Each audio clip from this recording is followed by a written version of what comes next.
Good morning, Fukuoka. My name is Paul Dutot, and I come from the Jersey Cybersecurity Centre. And this is my talk on building a national CSIRT on a nano scale. So, I live in this island of Jersey, and when I came to Montreal last year, I walked around and I said to people, "Hi, I'm from Jersey," and then I promptly pulled out my Google Maps and explained to people where I live.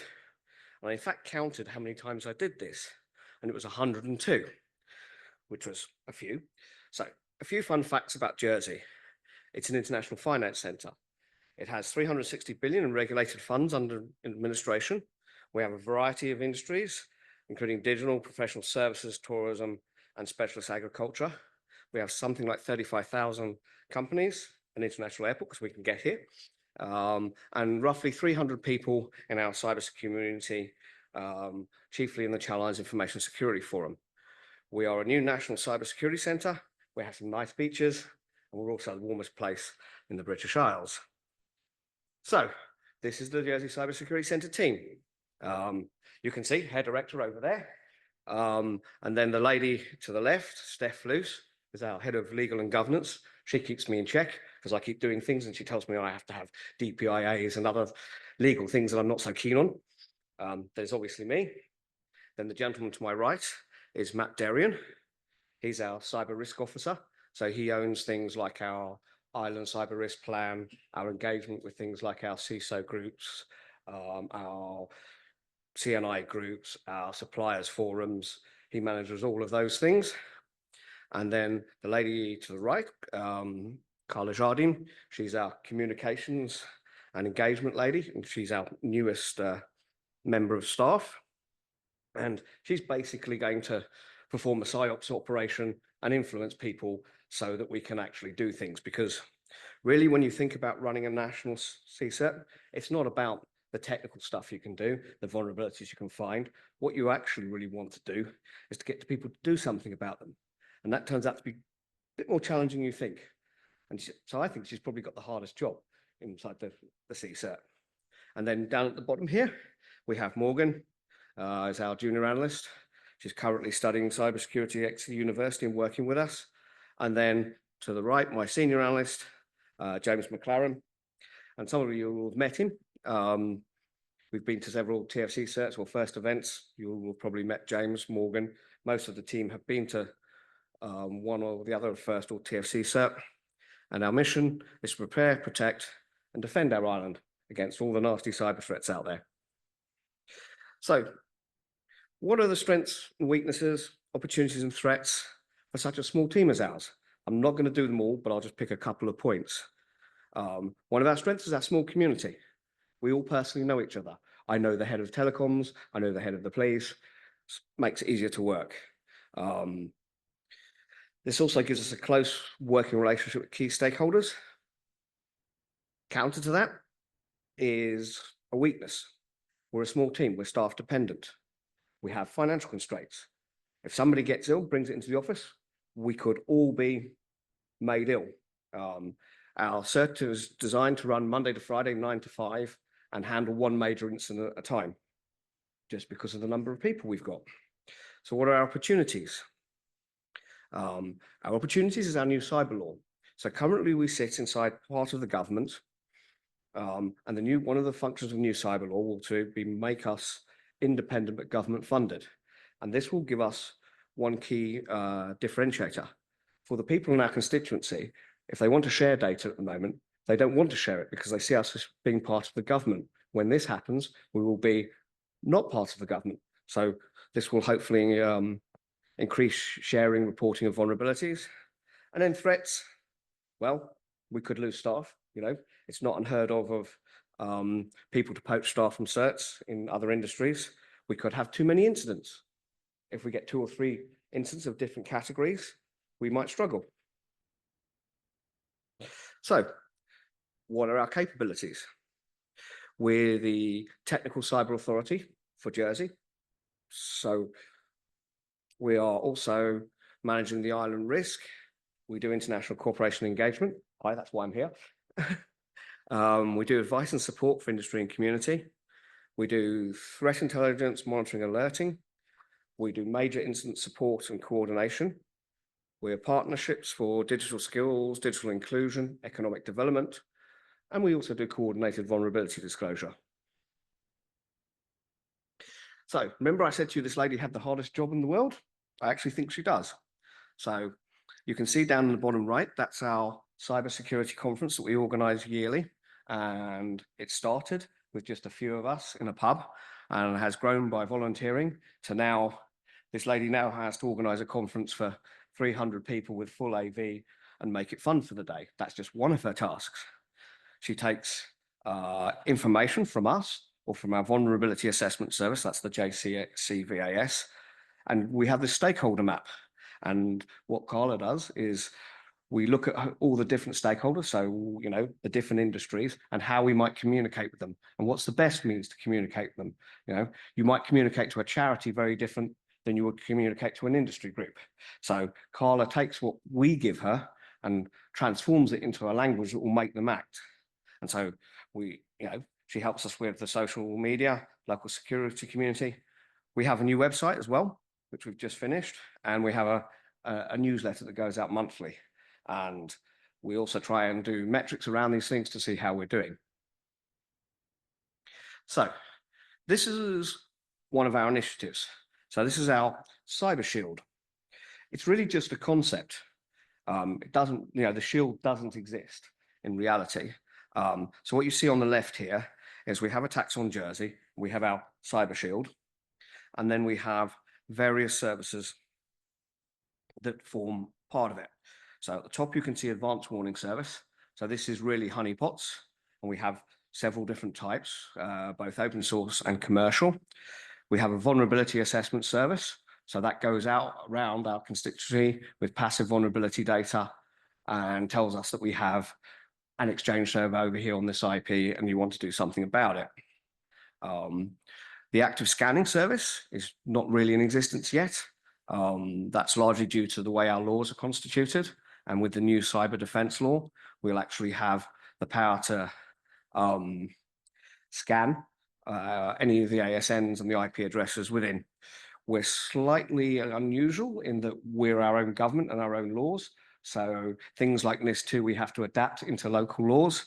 So I've heard other talks with people saying, oh, you can just scan it and things like that. That's fine, but where I am, you can't do that. And then we have coordinated disclosure. So all those things come into us, and then out on the right, you see our local cyber risk insights, our public advisories, and targeted information sharing. So just a quick slide on our cyber defense law, what it gives us. As I said, it gives us our legal mandate to become something called a corporation sole, which is just a structure locally that makes us independent.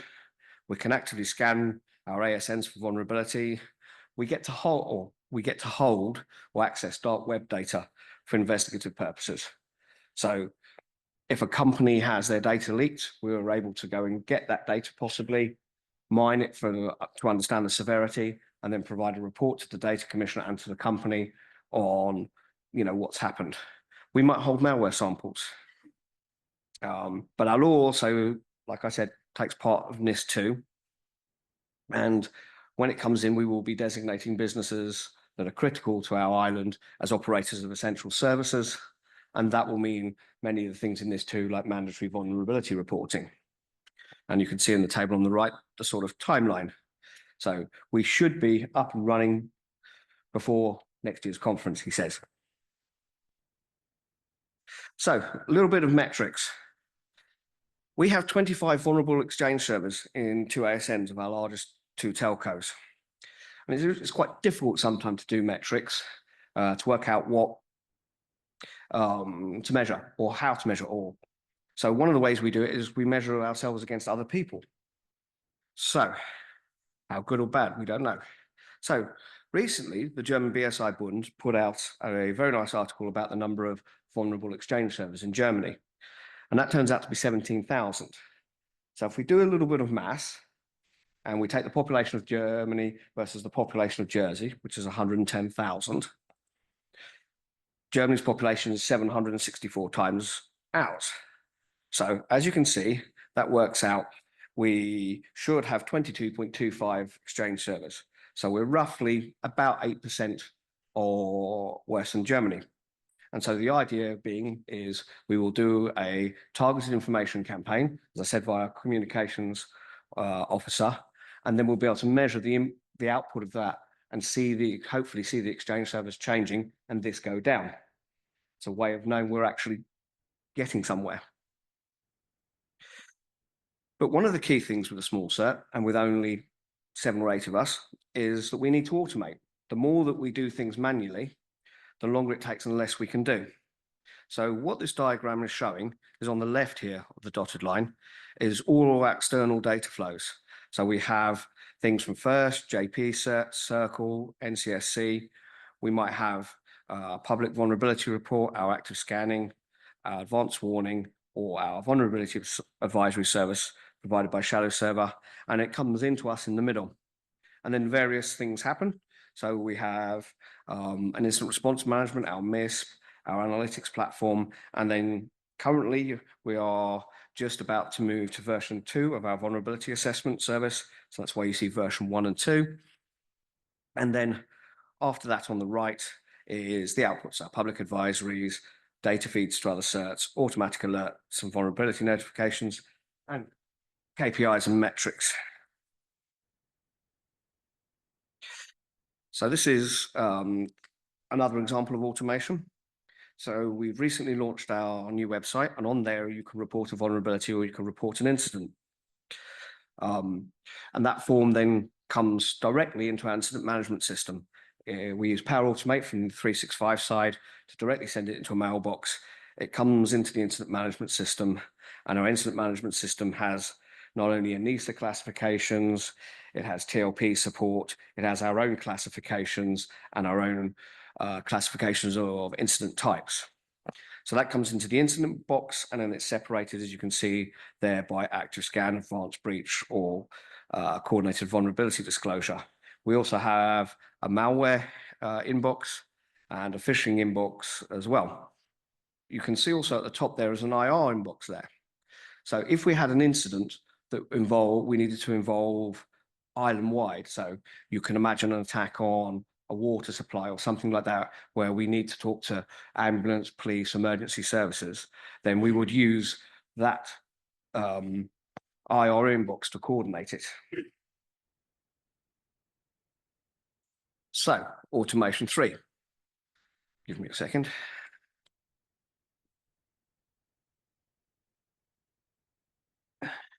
So, recently, we had an attack against our financial services registry, and we were asked to help them with their incident response. And the map you see there is actually the places that a residential proxy service was used to attack. So we geolocated them, and we did this with something called Graylog. So I got given 90 gigs of IIS logs for 3 years worth. So that's quite a lot to process. So I built a Graylog system to do this. And I thought, well, okay, I've built it once. Why not build it and have it to do triage, right?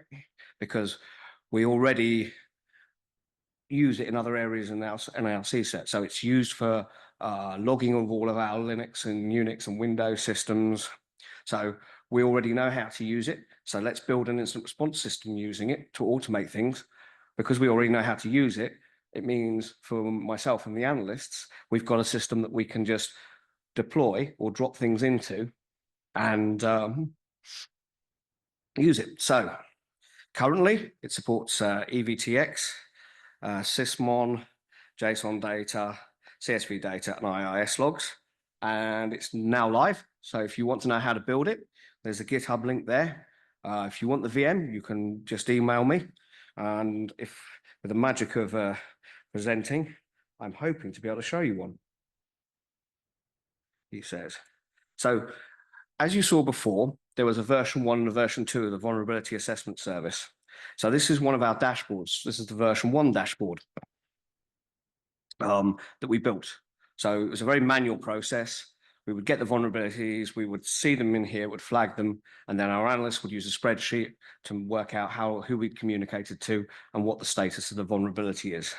And with this service, we try to communicate 3 times. And after 3 times, if we've had no response by different methods, then we just record it. So I need to explain, we're not a regulator, nor will we ever be. So we're an advisory service. So sometimes people just ignore us. So, you know, if you ignore us and then you have a bad day and come to us, well, that's on you.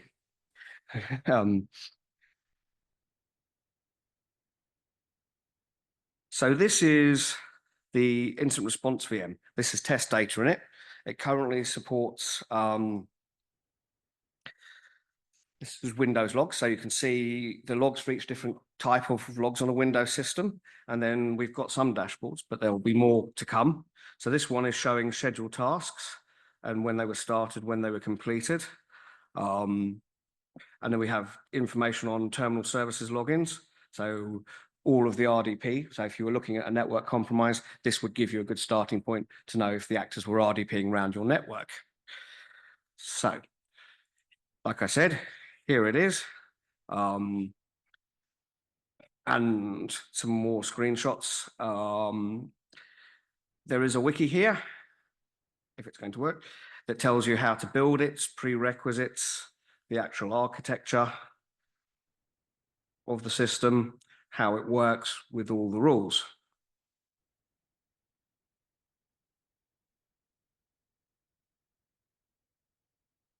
So that was that. So this started as an internal joke.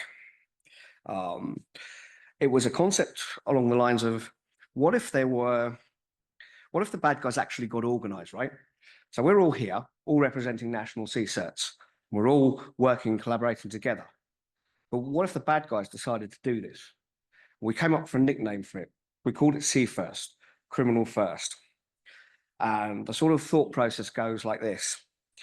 Say the bad guy is organized and they have a conference like this about how to be better at being a bad guy, you know, training for junior phishing people, training for more advanced, training for people who want to learn to compromise a network, whatever, you know. How would we respond as a national CSIRT if criminals or governments organized and decided to attack us? So it became a threat model. And what you can see on the right in the 2 slides is actually this starting to happen. So this could be formed by government, concerned hackers, nation states with aligned goals. I mean, we have a sort of example, if you like. We have the Ukrainian IT army composed of volunteers hacking against Russia at the moment. But if you're a Russian CSIRT, how would you feel about that? Just think about it. So you can use that then to inform your defenses. So another one of our initiatives is building cybersecurity labs. And we built this lab for the following reasons. To provide outreach and training for various entities in our constituency, allow for CTF events, and it has multifunctional aspects for cyber training. So it's virtualized, it's an AD lab at the moment. The next lab will be a SCADA ICS. We can do security training, incident response, forensics. It's multiple levels. So it can be configured to make it harder or easier. And in a moment, I'll talk about my favorite vulnerability that I used as a pen tester for the last 12 years. And this particular vulnerability you're going to see is at the lowest level. It's got horrible misconfigurations in that things run as admin when they shouldn't do, and things like that. The lab has multiple ways to solve it, multiple paths, and it features misconfigurations and exploits based on my years of testing. But it also has full logging with Windows events, sysmon, and Zeek. So if you're playing in the defensive side, you have full logging and telemetry. So this is my favorite vulnerability ever. It's not really a vulnerability, right? It's a piece of feature abuse. So within Java, and when you have Java applications, you can have this thing called Java RMI RMX. And it was really a remote monitoring thing. So you have your client application and you have your server application, and you use this one to monitor this one. Seems innocent enough. But often this endpoint is HTTP with no auth, or HTTPS with no auth, or HTTP, HTTPS with a password. But even if it has a password, it has no brute force protection. So as a tester, if you come across it with a password, you can just brute force it like absolutely rapidly. So what can you do with this? Well, you can get remote code execution with this. So Java, in the way it works, it allows you to load jar files, or beans as they call it in Java land, into an application. And you can do it through this remote monitoring console. So this seems like fun, doesn't it? We can load an application into a remote monitoring console. So, okay, so we write a malicious application, load it in, and we get code execution. So often you see this in Apache Tomcat service, and that's how it's implemented in the lab. But I have seen this as a virtual appliance. And this virtual appliance was a virtualization manager. And I used this exploit to get onto the virtualization manager, add myself into the database for the web app as an admin, log into the web app, and then I discovered, much to my fun, that I could run scripts against all the virtual machines through this thing. So in this particular test, we had a flag that was a text file, and I dropped the flag onto 500 servers in one go. At which point the company decided that probably, yes, I had probably compromised their entire network, and they accepted that I was domain admin. So what I'm hopefully going to do is demo this for you now. So if the Wi-Fi holds, good. If not, we'll get video. So this is what it looks like when you do an Nmap scan. It's generally on port 1099, and the important bit you're looking for is that. That tells you that you can load the objects. Now, I have a tool in here called Bean Shooter, which is used to exploit this. So if we do some enumeration,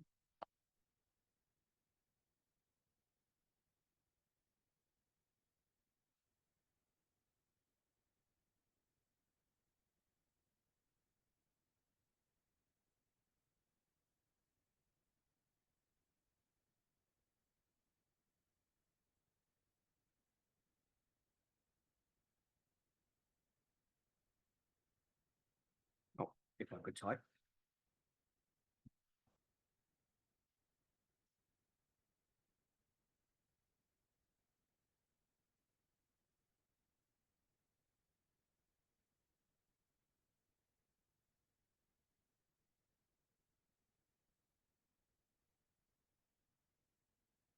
That's the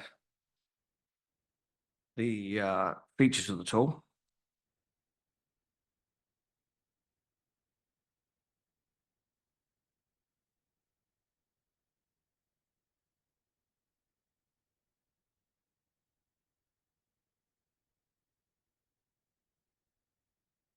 So we've just enumerated the server now. So if I scroll back up here, the important thing you can see is that this is vulnerable. So it means we can deploy our bean, but it's not the only way you can take these boxes. If you see all the orange text down below, those are all the Java classes. So sometimes you can do a Java deserialization and build a rock gadget using the libraries and get code execution that way as well.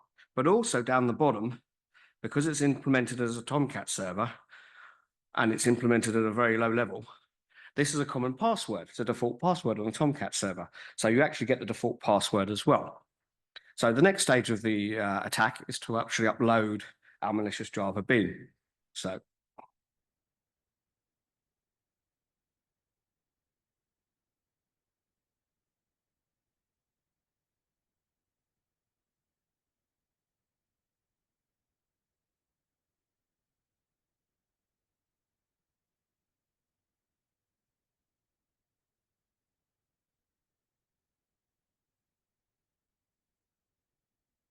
So we've deployed our Java bean. So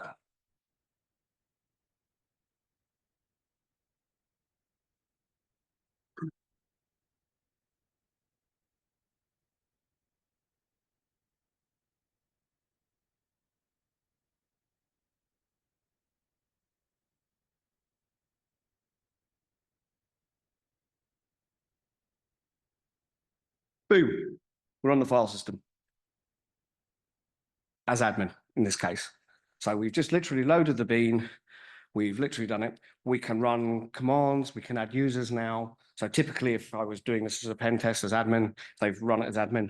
I'd add myself into the local users, make myself an admin, add myself to the RDP, enable RDP if it wasn't already enabled, and then RDP onto the box, dump the hashes, and move around the network.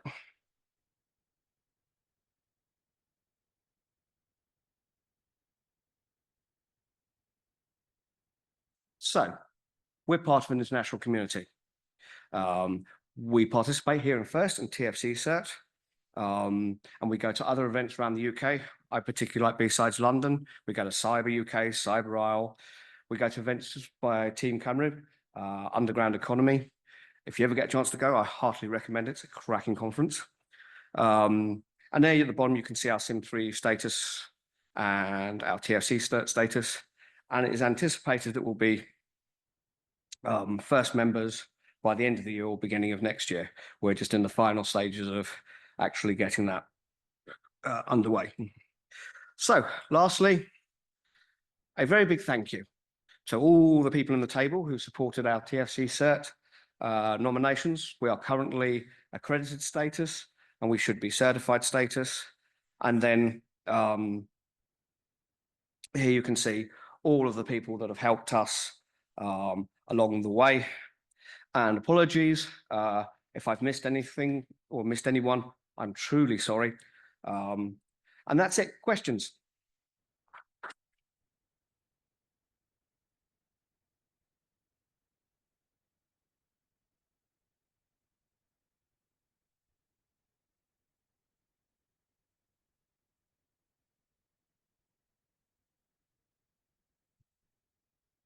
Hi there, thanks. Oh, there we go. Hi there, thanks very much for the presentation. The amount of kind of automation and automated services that you've been able to put together in quite a short time is, I think, quite impressive. Is there any advice that you have for similarly sized either private sector or in national CSIRTs who are looking to put in place automated services, and any tips that you could give around how those services should be chosen and how they should be architected? Because often that can take quite a lot of time, sort of first picking the stuff and then knitting it all together. So any kind of reflections or thoughts you might have on that would be useful. So I suppose our national CSIRT is probably a little bit different. Matt comes from a commercial background, so do I. And so I think we've probably approached it more as a startup than a government entity. And I suppose that's enabled us to move quickly in choosing vendors. So what you see here, when I joined, I went to my interview and I had a master print blue plan, and it had all sorts of things. It had Cortex, it had Hive. About 20% of it is roughly left. And why did we not do certain things? For example, one vendor we were very keen to have, we spoke to them, said, please give us a demo, please do this. No response at all. So, whereas other vendors were keen. We also went around the process of trying to find out what the community was using. So last year I went to Montreal, and my entire mission was to find out what incident management systems people were using. I spectacularly failed. I found some people use RTIR, I found some people use something else, all sorts of different things. So I never really found a standard or a blueprint for building a national CSIRT. So I came away and went, okay, so I'm going to have to figure this bit out myself. And I looked at RTIR and I wasn't keen, I'll just say that much. So I had to find something else. So when I assess software, I look for how easy it is to deploy, how easy it is to maintain, what the support is like. And if those three things are good, whether the vendor is flexible, right? Because we have a very small budget. Yeah. So I think the most we spent on any one tool is 25K, but we spoke to some vendors and the minimum starting price is 50, 100,000. We cannot afford that. We're a small national CSIRT. We don't have the money. So, those are sort of the criteria in terms of how we're architecting it. we have, so the infrastructure you saw me demo, the lab, that's actually in Jersey in our offices, but we also have an AWS presence. And so they're basically a mirror of each other.